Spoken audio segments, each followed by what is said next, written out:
बंद करना पड़ा। उसके पीछे कई एक फैक्टर हैं। एक थी कि बैंकों की भीड़, कुछ बैंकों में कुछ मरीज़ कुछ पॉजिटिव पाए गए, तो उसकी वजह से बैंक भी बंद हो गए। मगर बैंक बंद होने की वजह से बहुत बड़ी दुश्वारी खड़ी हो गई।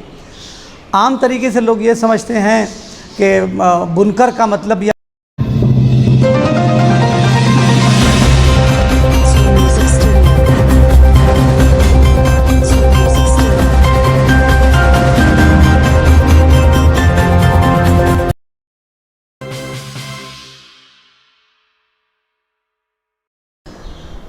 नाजरीन आदाब, नमस्कार। मैं अरशद जमाल, आपकी बात यूट्यूब चैनल से।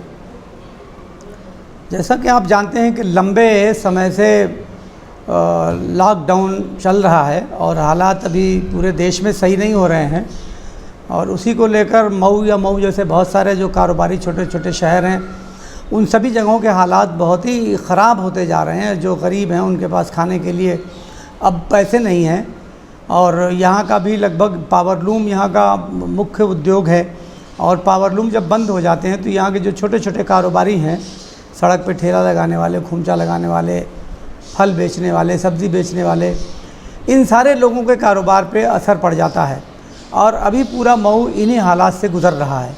सारे लूम बंद होने के करीब आ गए हैं। मऊ में ज़्यादा कोरोना के मरीज़ पाए जाने की वजह से दोबारा लॉकडाउन की घोषणा करनी पड़ी ज़िला इंतज़ामिया को। और इस लॉकडाउन में जो मुख्य लॉकडाउन था, उसमें बैंक बंद नहीं किए गए थे, तो बाहर से कुछ व्यापारी पैसे भेज रहे थे और फिर वो पैसे निकाल कर जो गरीब बुनकर मज़दूर हैं उनको देने में काम आ रहे थे। मगर इधर जो नया लॉकडाउन हुआ 15 दिनों का, इस लॉकडाउन में बैंकों को भी बंद करना पड़ा। उसके पीछे कई एक फैक्टर हैं। एक थी कि बैंकों की भीड़, कुछ बैंकों में कुछ मरीज़ कुछ पॉजिटिव पाए गए, तो उसकी वजह से बैंक भी बंद हो गए। मगर बैंक बंद होने की वजह से बहुत बड़ी दुश्वारी खड़ी हो गई। आम तरीके से लोग ये समझते हैं कि बुनकर का मतलब या पावरलूम चलाने वालों का मतलब ये होता है कि सिर्फ पावरलूम चलाने वाले। मगर पावरलूम चलाने वाले ही सिर्फ बुनकर नहीं हैं। बुनकरों के उद्योग से जुड़े हुए बहुत तरह के मज़दूर हैं, जिनको पावरलूम जब चलता है तो उनको कारोबार मिलता है। जैसे अगर हम लोग माल तैयार करते हैं तो रिक्शा ट्राली चलाने वाले हैं, साइकिल ट्राली चलाने वाले हैं, जो ठेला चलाने वाले हैं, जो मोटिया हैं, या कार्टून बांधने वाले, कार्टून पहुंचाने वाले, जो ट्रांसपोर्टर हैं या ट्रांसपोर्ट में काम करने वाले बहुत सारे मज़दूर हो गए, सभी गाड़ियों के ड्राइवर हो गए। उसमें बहुत सारे लोग, जब साड़ी बन जाती है तो साड़ी कटिंग के लिए जाता है, तो बहुत सारे घरों का उसका परिवार साड़ी काट कर चलता है। जिन घरों में कोई मर्द नहीं, साड़ी कटिंग वाला काम भी बंद हो गया। साड़ी बनने के बाद बहुत सारी जगहों पे साड़ियों पे प्रिंट होता है, तो प्रिंट के कारखानों में जितने मज़दूर काम करने वाले थे उनका काम सब बंद हो गया। जो कैलेंडर वाला साड़ी तैयार होने के बाद जब कैलेंडरिंग के लिए जाती है तो कैलेंडर में बहुत सारे मज़दूर होते हैं, वहाँ मुठिया होते हैं, साड़ी ले आते हैं, पहुँचाते हैं, वो सब बेकार पड़े हुए हैं। ज़री के जो कारखाने जितने थे वो सब बंद होने की वजह से, लूम बंद है तो ज़री के कारखाने भी बंद हो गए। अब ज़री के कारखाने बंद होने की वजह से बहुत सारे हज़ारों की तादाद में देहात से, दूसरी जगहों से आके यहाँ मज़दूर काम करते थे, तो वो लोग भी सब बेकार हो चुके हैं। पावरलूम जो जिनके वहाँ अपना पावरलूम है, उनके घर के लोग तो बेकार हैं ही, लेकिन बहुत सारे लोगों के पास घर में पावरलूम चलाने वाला कोई नहीं है। उन्होंने पावरलूम लगा लिया तो बाहर से मज़दूर आकर चलाते हैं, तो वो घर के लोग भी बेकार हैं। और जो बाहर से आके मज़दूर चलाते थे, बहुत से लोगों ने शेड में लूम लगा रखा है, 10-20 लूम, तो वो मज़दूर, गरीब मज़दूर आते हैं बाहर से जो बानी पे चलाते हैं, तो वो लूम के बंद होने के वो मज़दूर भी बंद हैं। तानी जो तनने वाले थे वो बेकार है, सांचे वाले, तानी रंगने वाले जो थे वो बेकार हैं, जो लूड़ी उठाते थे वो बेकार हैं, सांचा चलाते थे वो बेकार हैं, जो गठुआ जोड़ने वाले थे वो बेकार हैं, जो स्टोन पत्थर साड़ी बनाने के बाद जो उस पर स्टोन का काम होता है या बिंदी लगाने का जो काम होता है वो सारा काम बंद है।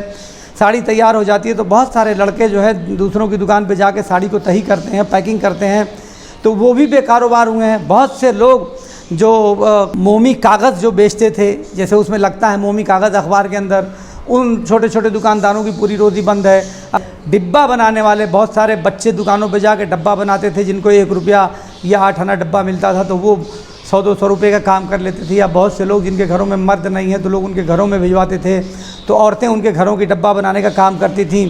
सूता रंगने का काम होता था रंगाई में, वो डाइंग का सारा काम बंद हो इस वक्त चल रहा है।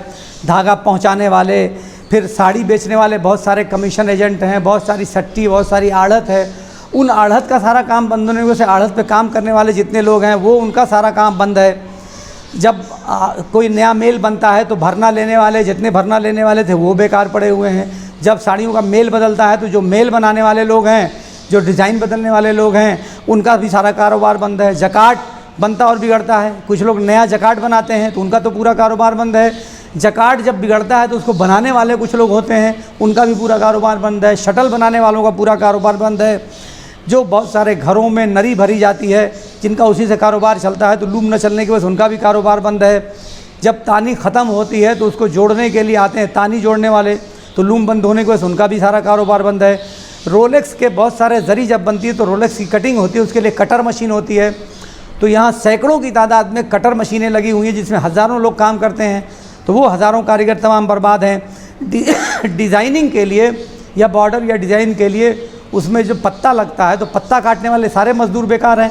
सैकड़ों की तादाद में ग्राफ़र हैं जो ग्राफ या डिज़ाइन बनाते हुए उनका सारा कारोबार बंद है। वो पत्ते की दफ्ती जो बेचने वाले 50 लोग हैं उनका भी सारा कारोबार बंद है। कार्टून बेचते हैं बहुत सारे लोग जिसमें माल पैक होता है, उनका भी सारा कारोबार बंद है। प्लास्टिक जो लगती है, प्लास्टिक बेचने वाले सैकड़ों लोग हैं जिनकी पूरी दुकान बंद पड़ी हुई है। इसी तरह से ज्योति मुनिया बेचने वाले, बेल्ट बेचने वाले, बैराज बेचने वाले, पगही बेचने वाले, इन सारे लोगों का भी कारोबार पूरी तरीके से बंद है। साड़ियों पे जो स्टिकर लगाते हैं वो स्टिकर वाला कारोबार भी पूरे तरीके से बंद है। या बिल छापते हैं, जो बिलिंग होती है, बिलिंग का काम भी बंद है।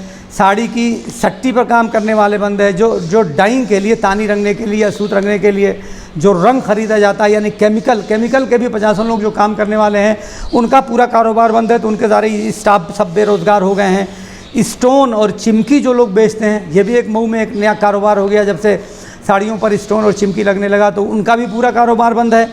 एम्ब्रॉयडरी मशीन के जितने लोग लगी हुई थी, यहाँ मैं समझता हूँ कि एम्ब्रॉयडरी मशीन की कम से कम 200 यूनिट होगी और एक एक यूनिट में 10 लोग 20 लोग काम करते हैं, तो 2-3 हज़ार लोग तो एम्ब्रॉयडरी मशीन में काम करने वाले घूम रहे हैं। मज़दूर बहुत सारे बाहर से, देहात से या यहाँ के जिनके पास कोई साधन नहीं, वो एम्ब्रॉयडरी मशीन में काम करते थे।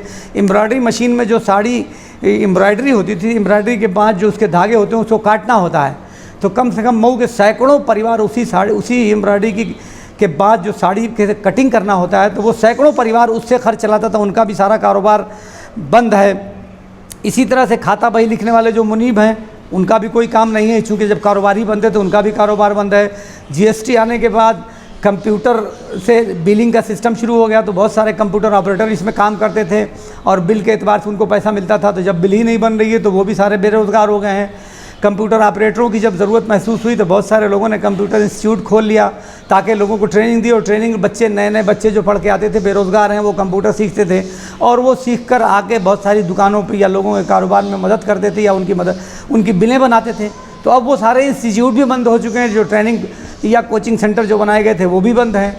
यहाँ कम से कम सैकड़ों की तादाद में हाई स्कूल और इंटरमीडिएट के बच्चों को पढ़ाने के लिए बच्चे जो कोचिंग चलाते थे, उससे कितने परिवार चलते थे, बच्चों की पढ़ाई भी होती थी, तो वो सारे कोचिंग सेंटर भी बंद हैं। इसी तरह से मैं कितना गिनाऊँ, ये तो मैंने जो चीज़ें गिनाई हैं ये सब पावर लूम से मुताल्लिक़ हैं, और पावर लूम चलाने वाले जो लोग हैं उन सबका कारोबार बंद है। तो इससे मुताल्लिक़ जितने भी दूसरे कारोबार बंद हैं। अभी इसमें जो बैंक बंद है तो इसकी वजह से बहुत बड़ी दुश्वारी खड़ी हो गई है। मैं ज़िला प्रशासन से, सरकार से और ख़ास तरीके से DM साहब से मैं अनुरोध कर रहा हूँ कि आगे आने वाली ईद उल ज़ुहा भी है और त्यौहार है, साल में 2 ही त्यौहार पड़ते हैं, तो अब सब कारीगरों को पैसा देना है। तो बाहर से जब व्यापारी पैसा कुछ बैंकों में भेजते थे तो उससे पैसा निकाल कर कारीगरों को दिया जाता था। बहुत सारे लोग जिनको 2000-3000 रुपया कारीगरों को देना था तो वो उनके खातों में ट्रांसफ़र करते थे। चूँकि कैश निकालने पर 2% का सेस लगा दिया है सरकार ने कि अगर लिमिटेड अमाउंट से ज़्यादा अगर आपने अपने खाते से कैश की सूरत में निकाला तो आपके खाते से 2% सेस कटेगा। तो ये बहुत बड़ा अमाउंट होता है। अगर कोई व्यापारी साल भर में 1 करोड़ रुपया कैश निकालता है तो 2 लाख रुपये सेस की सूरत में उसे खाते से कट जाता है। तो इसलिए बहुत सारे लोगों ने मज़दूरों को ऑनलाइन पैसा ट्रांसफ़र करना शुरू कर दिया। तो अब ऑनलाइन पैसा जिनके खाते में, कारीगरों के खाते में चला गया तो अब कारीगर भी नहीं निकाल सकते। यहाँ के जो ATM है वो भी सारे बंद हैं। तो हालात बहुत ख़राब हैं और लोगों के अंदर बेहद नाराज़गी है। हम लोग, ऐसा नहीं है कि जो हालात हैं उन हालात को नहीं समझ रहे हैं, जनता उन हालात को भी समझ रही है कि जो आप, और ये हालात सिर्फ यहाँ नहीं है, वो पूरे देश में है। और यही वजह है कि लॉकडाउन जहाँ ख़त्म हो गया था उन जगहों पे भी नए सिरे से लॉकडाउन शुरू किए जा रहे हैं। तो अब ये तो एक मुसीबत है, कुदरत की एक आप मार है जो हम लोग भुगत रहे हैं, तमाम डॉक्टर्स और तमाम लोग इस काम में लगे हुए हैं। हम लोग किसी की मेहनत पे शुबा भी नहीं कर रहे हैं और न सरकार के ऊपर किसी तरह का शुबा कर रहे हैं। लेकिन ये कि बैंक तो पहले जो लॉकडाउन हुआ था उसमें बैंक तो बंद नहीं थे, तो बैंक को नहीं बंद करना चाहिए। तो मेरा अनुरोध ये है कि बैंक जो बंद हैं उस बैंक को सरकार की तरफ से अगर निर्देश है, कोई उस निर्देश के एतबार से मऊ शहर के अंदर के बैंक अगर बंद किए गए हैं तो सरकार से मेरा अनुरोध है। और अगर यहाँ ज़िला इंतज़ामिया ने अपनी समझदारी के एतबार से बंद किया है तो हम ये नहीं कह रहे हैं कि आपकी समझदारी गलत है, आपकी समझदारी भी ठीक है और आपने भलाई सोचकर ही इस काम को किया होगा। लेकिन इसमें कारोबार जब तबाह होगा तो इसमें लोगों के अंदर बादरिशन पैदा होगा। अब इस वक्त शहर में बैंक बंदी को लेकर बहुत नाराज़गी है, सारे व्यापारी नाराज़ हैं क्योंकि व्यापारियों का हाथ पांव बिल्कुल बंद गया। जो पैसा थोड़ा मोड़ा बाहर से आ रहा था वो पैसा आ रहा है खाते में तो अब वो निकाल नहीं सकते। तो मेरा एक मरतबा ज़िला इंतज़ामिया से अनुरोध है कि बैंक जो बंद हैं उनको खोलें। अगर आप रोज़ खोलने में दिक्कत महसूस कर रहे हैं तो अल्टरनेट डे खोल दीजिए, एक दिन बंद रखिए, एक दिन खोलिए। एटीएम जो शहर के अंदर हैं वो सारे एटीएम खोल दिए जाएं ताकि जो परेशानी बहुत बड़ी हमारे सर है उस परेशानी से निजात मिले। मैं आवाम से भी इस बात की अपील करता हूँ कि जो लॉकडाउन के दरमियान में बचाव के जो तरीके बताए जा रहे हैं आपको बार बार, उन तरीक़ों का ध्यान रखिए और दूरी बना के रखिए। इस बीमारी का अभी कोई इलाज नहीं है और अपने इम्यून सिस्टम को, क़ुव्वत मदाफ़ियत को मज़बूत करने के लिए थोड़ा वर्जिश कीजिए ताकि अगर आपके अंदर ये जरासीम दाखिल भी होता है तो नुकसान कम से कम हो। जैसे कुछ लोगों को ये इस बात की गलतफ़हमी है कि पॉजिटिव आ गए और फिर उनको तो कुछ होता नहीं, वो फिर निगेटिव वो आ जाते हैं। तो मैं आपको बता दूं कि ये एक जरासीम है जो नुकसान पहुंचाता है जिस्म को, और ये जरासीम जब आपके जिस्म के अंदर जाएगा, ये बात मैंने पहले भी एक वीडियो के माध्यम से बताई थी कि आप अच्छे हो जाते हैं तो ये मत समझिए कि आप पूरे तरीके से अच्छे हो गए, क्योंकि बॉडी के अंदर जाकर ये जरासीम कहीं ना कहीं से कुछ न कुछ आपको नुकसान पहुंचा देगा।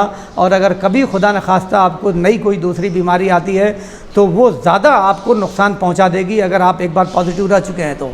और जो बात मैं कई दिनों से कह रहा हूँ, आज मैं देख रहा हूँ अखबार में कि WHO की रिपोर्ट में भी ये बात बताई गई है कि जो लोग पॉजिटिव होकर ठीक हो जा रहे हैं, ये ठीक बात है कि ये जरासीम उस पर दोबारा असर कम करेगा, मगर ऐसा नहीं है कि उनको कुछ डैमेज नहीं हो रहा है, अंदर कहीं ना कहीं से उसको नुकसान हो रहा है। तो आप लोग बहुत इसका एहतियात बरतिए, ख़ास तरीके से जो बच्चे और जो बुज़ुर्ग हैं जिनको किसी तरह की शुगर या ब्लड प्रेशर या TB जैसा कोई मर्ज़ है तो उनको और ज़्यादा महफूज रखिए। जो लोग बाहर घरों से जाते हैं तो घर में उनको आइसोलेशन में रखिए, एक तरफ सेपरेट रखिए ताकि उनके पास जो बाहर आने जाने वाले लोग हैं वो उनके करीब न जाएँ ताकि उनको ये बीमारी ट्रांसफ़र न हो सके।